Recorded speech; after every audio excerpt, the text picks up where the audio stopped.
반갑습니다. 이번 시간에는 지난 시간에 이어서 진행을 하도록 할게요. 자, 벼무는 표면 뿌림 재배 용어가 좀 어렵습니다. 그죠? 벼는 라이스일 것이고 문호는 패디필드니까 물이 있는 논 표면 뿌림이라는 것은 이렇게 이제 그 논이 있다면 요 논 표면입니다. 표면이면 이제 요 물이 들어 있겠죠. 요걸 이제 담수라 하잖아요. 담수 상태. 그러면 이 토양 속에 우리가 파종을 하면 토중직파 이렇게 부르고, 그 다음에 여기 이제 토양 표면에 이 뿌리는 것을 표면 산파, 그 다음 직파죠. 표면 직파 안에 산파도 있고 줄지어 심는 쪽파도 있고, 그렇죠, 그죠? 표면 직파다. 그러면 이게 이제 토중에 파종한 거하고 그리고 표면에 파종한 거의 차이가 뭐냐? 차이는 간단히 보면 토양 속에 한 거하고 토양 표면에 한 거하고 그 차이죠, 그죠? 그러면 우리가 단순하게 생각해 보면 여기 이제 토중에 파종한 것을 보면 뿌리가 이렇게 깊게 내리고 이렇게 이제 줄기가 올라오겠죠, 그죠? 예. 그런데 얘는 컬러를 좀 다른 걸로 할게요. 표면에 산파를 하면 파종을 하면 이렇게 올라오고 뿌리가 여기서 내리는 거죠. 됐죠? 그러면 이게 이제 우리가 로타리를 친다고 하잖아요. 로타리는 우리 이렇게 순환 도로 할 때 이걸 로타리를 나무가 심겨져 있고 하면 여기 이제 이렇게 교차하고 있고 하면 이렇게 이제 서큘레이션 하기 위해서, 회전하기 위해서 있는 건데, 이 우리가 농학에서 하는 로타리는 기계에 달려있는 이렇게 생긴 거예요. 요게 축에 의해서 축이 휑 돌아가면 왱 하고 이렇게 막 돌면서 이 흙덩이를 깨는 걸 말한다, 그죠? 예, 부드럽게 하는 흙을 부드럽게 파쇄한다, 그죠? 예. 자, 그러면 여기에 이제 로타리를 치고 한 2, 3일 정도 있다가 깔아앉으면 이렇게 합니다. 깔아앉는다는 말은 물에 떠있는 이 작은 흙, 알갱이 입자들이 완전하게 이렇게 깔아앉으면 파종을 하거나 어떻게 하라, 이렇게 이야기를 하죠. 그러면 요 위에 있는 흙들은 이제 거의가 요 표면에 앉았겠지만 실제 시간이 또 2, 3일 지나면, 한 일주일 지나면 이게 또 내려온다는 거죠. 이렇게 여기도 공간이 많이 있었기 때문에, 그래서 뿌리가 더 정밀하게 그리면 이렇게 되는 거죠.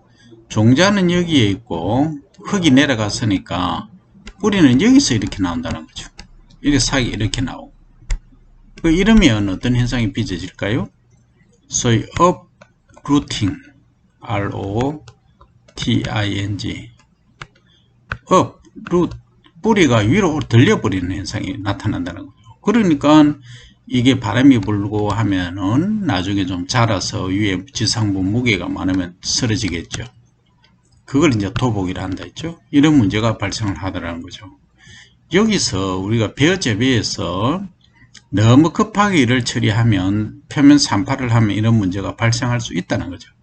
그죠? 근데 이걸 이제 보리나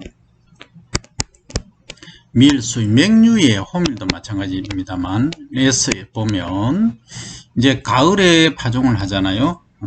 칼라를 다른 걸로 할게요. 가을에 이제 이 파종을 한다. 그러면 이제 요렇게 있으면, 자, 토중에 이렇게 파종을 했어요. 그러면 겨울에 이제 비도 오고 눈도 오고 해서 이건 삭이 튼 상태로 이렇게 이제 겨울을 나는 거죠. 소위 월동을 합니다. 월동은 영어로 하면 오브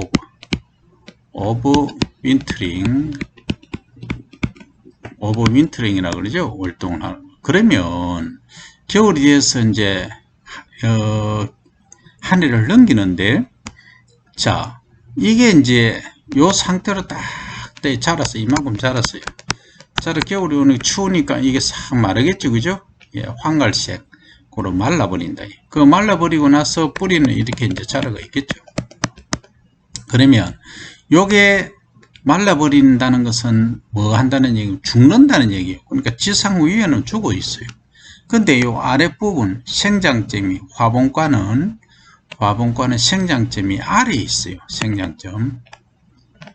생장점이 그 뿌리 요 바로 위에 있다는 거죠. 그래서 이 소위 이제 콩과 있잖아요. 콩 같은 경우에는 이렇게 잎이 이렇게 나면 생장점이 끝에 있어요. 이해됩니까? 그러면 콩 같은 것은 생장점이 위에 있기 때문에 이거 잘라보면 더 이상 위로 못 자랍니다. 근데 벼, 밀, 보리 이런 애들은 생장점이 아래에 있어요. 아래에서 위로 밀어 올리는 거예요. 그렇다 보니까 여기 위에 잘라도 다시 이렇게 자라나는 거예요.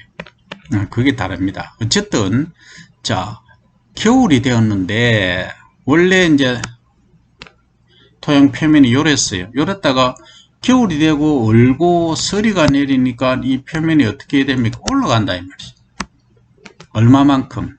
거의 토양 부피의 10%가 올라간다. 그래서 보통 우리가 한 뭐 20% 정도까지 언다는 것은 아이스화 된다, 그죠? 그러면 얼면은 부피가 10% 증가하니까 밑으로는 더 내려갈 수가 없잖아요. 그러니까 위로 올라오는 거죠. 그러니까 토양 표면이 한 2, 3cm 위로 올라와 버리는 거예요. 이렇게. 그죠? 그러면 거기에 요렇게 파종되어 있던 것이 여기 올라와 버린대. 위로 이렇게.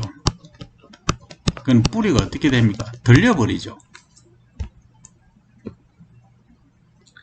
뿌리가 이렇게 위로 들려버린다는 거죠. 그러면 이제 봄이 되잖아요. 봄이 되면 어떻습니까? 여기에 올라왔던 흙들이 녹으면서 이렇게 밑으로 내려가겠죠. 내려가면은 뿌리가 내려갈 수 있나요? 내려가죠. 그럼 어떻게 됩니까? 뿌리만 이렇게 고스란히 남는 거예요. 흙은 이제 이렇게 다시 밑으로 내려와 버렸어요. 그럼 이렇게 들려버리는 현상. 이것도 uprooting. 요거 같은 거예요. 뿌리가 들린다. 그래서 과거에는 과거 30-40년 전에는 우리가 어릴 때만 해도 이러니까 내 나이가 나오는데 어쨌든 어릴 적에는 보리밟기라는 거 있어. 보리밟기. 이 보리밟기는 뭐냐 하면 겨울에 이런 문제가 발생하기 때문에 1, 2월에 보리밭에 가서 보리 심어놓은 데 가서 쭉 이렇게 학생들이 줄지어서 밟아주는 거예요. 옛날에는 고무신 신고 좀 돈 있는 학생들은 운동화를 신고 운동화는 베린다고 안 신고 가지고 거의 고무신 우리 조상님들은 집신을 신고 움직이시겠죠. 네, 그렇게 밟아줬다. 이렇게 들린 것을 업루팅 된 것을 밟아주니까 이렇게 밑으로 내려가는 원위치 시키는 거예요. 그러면 이렇게 도복 쓰러짐이 없이 위로 잘 이렇게 자라더라 하는 거죠. 이게 핵심인 거예요. 그래서 지금 여기서는 쓰러짐을 방지하는데 관계되는 여러 가지 조건들 얘기들을 해봤습니다. 그죠? 그래서 한 가지를 여러분들이 보면은 이제 10가지, 20가지 다 다양하게 응용을 할 수 있는 능력들이 있어야 됩니다. 그게 올바른 농학도죠. 그죠? 자, 그러면 형광펜 말고 그냥 펜. 자, 그러면 여기 보면 쓰러짐 방지를 해라. 그 파종 시기는 했다. 그러면 벽시의 싹끼리하고 잇모 그리고 뭐 생육을 한번 보자 하는 거죠. 자, 그러면 싹끼리가 0mm, 요 단위가 밀입니다. 0mm, 2mm, 4mm, 6mm일 때 잇모율이라고 한 것은 이렇게 심었을 때 제대로 이렇게 자라는 거. 요게 잇모가 된 거고, 뭐 이렇게 넘어진다거나 또는 발화를 못한다거나 이런 것들은 잇모가 제대로 안 된 것 이렇게 말하는 거예요. 그럼 잇모율은 예를 들어서 이만한 논에 100립을 파종했다면 53% 10%라는 것은 53개가 발화를 했다는 거죠. 요 100 곱하면 퍼센트 낼 때는 항상 100을 곱하죠. 그러면 이거 없어지니까 53% 이렇게 되는 거죠. 그러니까 이 삭길이가 길면 길수록 인모율이 높다는 거죠. 그죠? 그 다음 배유 양분 소모량이란 말이 나오는데 무슨 말이냐 하면 파종을 할 때 종자가 있잖아요. 맵시가 있으면 요게 한쪽에 배라 했죠. 배. 요 안쪽에 전분이 있는 부분이 배유라고 했잖아요. 요거는 엠버리오, 요거는 엔도스펌 이렇게 말했죠. 그러면 여기 이제 발화를 하죠. 배가 발화를 하면 처음에는 뿌리가 금방 나서 자라서 토양 속에 양분을 흡수를 못한다는 거죠. 자가적으로 못하니까 타가 의존한 타가 영양 단계다 이렇게 얘기를 하는 거죠. 그러면 어떤 영양분 타가 뭐 여기에 있는 배유에 있는 양분을 얻어먹는 거죠. 에 의해서 자란다. 그죠?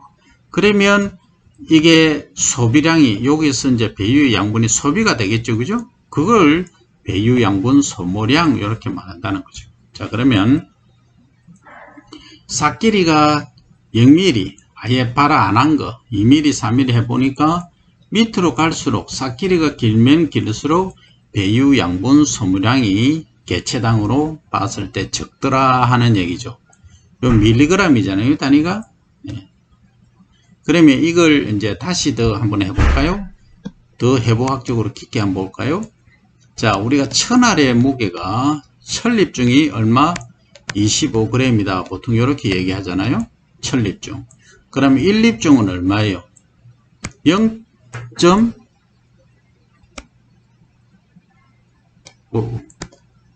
자, 여기 이제 1000알로 나눠줘야 되니까 요걸 이제 밀리그램으로 이제 해보자는 거죠.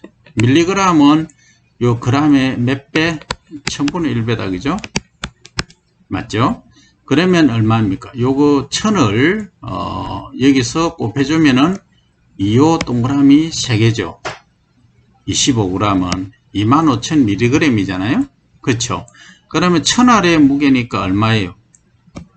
요렇게 동그라미 3개 떼면 되겠죠. 그러면 원래는 한 알의 무게는 퍼립 되겠죠. 한 알의 무게는 25mg이었어요. 그러면 25mg이었는데 그죠? 여기서 양분이 이만큼 소비가 된다는 거죠. 배유 양분 그것도. 근데 따지고 보면 한 알 무게가 25mg인데 요 또 차지하는 배가 차지하는 싹이 차지하는 부분이 있잖아요. 싹이. 그러니까 요 자체의 배유는 몇 g이냐? 20g 보면은 20mg이죠. 20mg 보면은 되겠다 하는 거죠. 이해됩니까? 그럼 20mg이면 싹이 안 난 거는 거의 다 소비된다는 거죠. 그죠? 그렇게 이해를 하시면 되겠다 하는 거죠. 그래서 거의 이제 3.5엽기 정확히 보면은 3.8엽기 정도 되면 양분이 여기 있는 배유에 있는 양분이 거의 고갈돼 버립니다. 다 소비가 된다는 거죠. 이렇게 여러분들이 응용을 하시기 바랍니다. 그 다음 초기 생육 보면 파종 후 20일 파종 후 20일이면 파종을 했다. 20일이면 요게 삭길이가 어느 정도냐에 따라서 초장 키죠. 키는 이렇게 지표면으로 볼 때 뿌리가 있고 위로 자라나는 이 싹의 높이 잎끝 엽신의 끝까지 요걸 엽신이라고 하죠. 잇몸이라고 하고 요 끝까지의 길이를 말하는 거예요. 요게 이제 11.9에서 15.6cm 여기까지 간다는 거죠. 그러니까 일반적으로 우리가 그 육묘 상자 있잖아요. 육묘 상자에서 육묘를 하면 30일 된 멸은 보통 키가 10한 7, 8cm 정도 20cm 가까이 된다고 했잖아요. 근데 여기는 좀 적죠. 그죠? 그죠? 20일 정도 됐는데 그러면 10일 더 지나면은 한 24, 5cm까지 자라겠죠. 그죠? 그러니까 키를 키우려고 그냥 하면은 질소 비료 많이 주면 빨리 크죠. 근데 통상적으로 우리가 하는 이야기입니다. 그 다음에 이제 건물중은 뭐냐 하면 한 개체당, 그러니까 요 하나의 식물체당 하나 종자를 심었으면 요 종자 요 하나 식물체의 무게를 말하는 거예요. 건물중. 그러니까 뽑아서 건조를 75도씨에서 24시간 두면 어릴 때는 거의 다 마릅니다. 그러면 그때의 무게를 말하는 거죠. 여기 한번 보세요. 5.1에서 8.4다. 근데 실제 우리가 벽시 무게는 몇 mg이었어요? 거의 한 25g 또는 20mg이었잖아요. 이런 것이 요게 8.4다인 거죠. 어릴 때는. 20일 지났는데. 어디로 가느냐, 양분은? 다 소비했지. 여기 있는, 배유에 있는 양분, 요 배유에 있는 양분은 소비를 한다 했잖아요. 그죠? 예, 그렇다. 그래서 건물중이 이렇게 줄어든다 하는 거죠. 그 다음에 이 실험은 이제 주로 포트에서 실험한 결과고, 양질도. 그러니까 미사 쪽이니까 여기 양토 있으면 여기 양토다라고 하면 여기는 식토고 여기는 사토고 요 사양토 여기잖아요.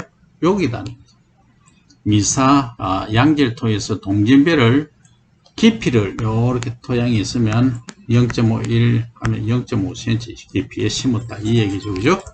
그렇게 이해를 하시면 되겠습니다.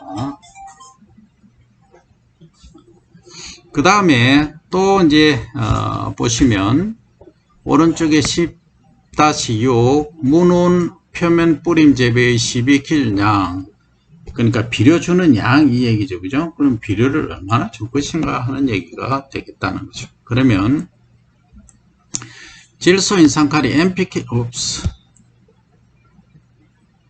NPK를 보면 보통론하고 사양질론, 염해논이 있습니다. 이것은 기본적으로 염해논, 그러니까 이것은 바닷가에 있는 염분 농도가 NaCl이죠. 염분 농도가 높은 논을 말하는 거죠. 사양질은 모래 땅이니까 물 빠짐이 좋죠. 그러니까 물을 따라서 양분이 있으면 녹아서 용탈이 되겠죠. 보통론은 어느 정도 홀딩 가질 수 있는 힘이 크죠. 그죠? 그래서 NP2O5겠죠. 칼리는 K2O를 말하겠죠. 그럼 NPK를 보면 보통론은 11, 사양제는 13, 염해논은 20입니다. 그 정도로 이렇게 비료를 많이 줘야 돼요. 그러니까 이제 토양을 만약에 농사를 짓겠다 해서 땅을 샀는데 바닷가 땅을 샀다. 그러면 기본적으로 뭡니까 이거 비료 엄청 많이 줘야 된다는 거 특히 질소 그죠? 이렇게 많이 줘야 된대. 이 점을 꼭 인지를 하셔야 됩니다. 이렇게 안 주면은 배가 작물이 제대로 못 자랍니다. 그렇게 이해를 하시고 그 다음에 완효성 비료를 전청 시비할 때는 질소 기준량의 70% 정도만 주어도 질소 이용률이 높고 뿌리가 깊이 뻗어서 쓰러짐이 적어진다. 이 말은 우리가 이제 일반적으로 비료를 줄 때 화학비료를 주잖아요. 화학비료. 돈 주고 쓰는 비료다 해서 옛날에는 금비라는 말도 썼어요. 금비. 요것은 이제 속효성이죠. 빨리 녹는다, 효과 있다 이런 말이죠. 그래서 속효성 비료 이렇게 말합니다. 그런데 이 화학비료, 소위 금비, 속효성 비료를 주면 빨리 녹아버린다. 그러면 뿌리가 이렇게 나서 이게 흡수를 해야 되는데 뿌리가 많거나 길지 않으면 잔뿌리가 적으면 흡수를 못한다. 흡수를 해도 느리단 말이에요. 그러면 전부 뭡니까? 용탈이 다 돼버리는 거. 비료 효율이 떨어지죠. 그런데 이 완효성 비료라고 하는 것은 천천히 녹는다 했잖아요. 천천히 녹으니까 뿌리가 남에 따라서 서서히 녹아서 흡수해서 자라는 속도도 천천히 자라긴 하겠죠. 이렇게 자라가는 거죠. 그러면 비료 유실이 적다 이렇게 이해를 하시면 됩니다. 아주 재미있는 오묘한 걸 우리가 공부를 한다 그죠. 자, 그 다음 벼무는 표면 뿌림 재배는 중간 물때기를 강하게 한다. 이게 무슨 말이냐 하면, 자, 이제 표면 하든 뭐 토종이 하든 뭐 조금 차이가 나긴 하도 어쨌든 물론에 물이 담겨져 있는 상태에서 파종을 하면 뿌리가 약하고 줄기가 이가 이렇게 자란다 이랬죠. 그럼 뿌리가 약하다는 말은 잘 넘어진다. 그래서 중간 낙수라 했죠. 언제 한다 했습니까? 예. 분을 채성기, 그죠? 분을 새끼가 20개에서 뭐 25개 정도, 치면은, 한 포기당 얘기입니다. 되면은, 낙수를 한다. 그러니까 출수전 한 35일 경 하면 되겠죠? 그럼 이렇게 해서 잠금이, 논이 갈라진다, 이 말이죠. 갈라지면은 양분 흡수를 못하고 뿌리가 끊기겠죠? 뿌리를 끊기면 이제 한 일주일 정도 있다가 또는 열흘 있다가 보면은 물을 주면은 새로운 뿌리가 촥 나겠죠. 그러면 다음 후반기 생육을 위해서 얘들이 활동을 한다, 그죠? 그래서 이제 후반기 생육에 들어간다 이 얘기입니다. 이렇게 여러분들이 이해를 하시면 후반기에는 비료를 많이 안 줘도 토양에 있는 양분을 지가 흡수를 쫙 잘 해버린다니 뿌리에 활력이 강하니까 그래서 얘기입니다. 그래서 문온 표면 뿌림 재배에서 중간 물때기에 의한 쓰러짐 방지 효과를 보면 중간 물때기를 계속 이제 담수하는 경우 한 번 물 뗀 거, 두 번 물 뗀 거, 세 번 물 뗀기 한 거 보면 벼 키가 이제 물을 자주 떼면 뗄수록 키가 줄어들겠죠. 그리고 계속 물을 떼는 키는 뭐 소위 멀대같이 큰다 하잖아요. 키만 쭉 크는 거죠. 연약하게. 그 다음에 땅속 10cm 이하 뿌리 분포 비율이 매우 중요합니다. 왜? 여기에서 이제 표면에 산파를 이렇게 넣으면 여기 뿌리가 분포를 하는데, 근데 이제 중간 낙수를 잘 하면 뿌리가 이렇게 깊게 쭉 내려, 이렇게. 요걸 이제 얕게 분포하는 것을 얕을 천자에서 천근성, 깊게 아래로까지 분포하는 것을 깊을 심해서 심근성 이렇게 얘기를 합니다. 근자는 뿌리 근자겠죠. 그래서 이 가능한 심근성을 유도를 해야 된다 하는 거죠. 그리고 여러분들이 다음에 이 포트 재배를 할 때 구멍을 하나 이렇게 뻥뻥 뚫어 보십시오. 뚫으면 뿌리가 깊게 내립니다.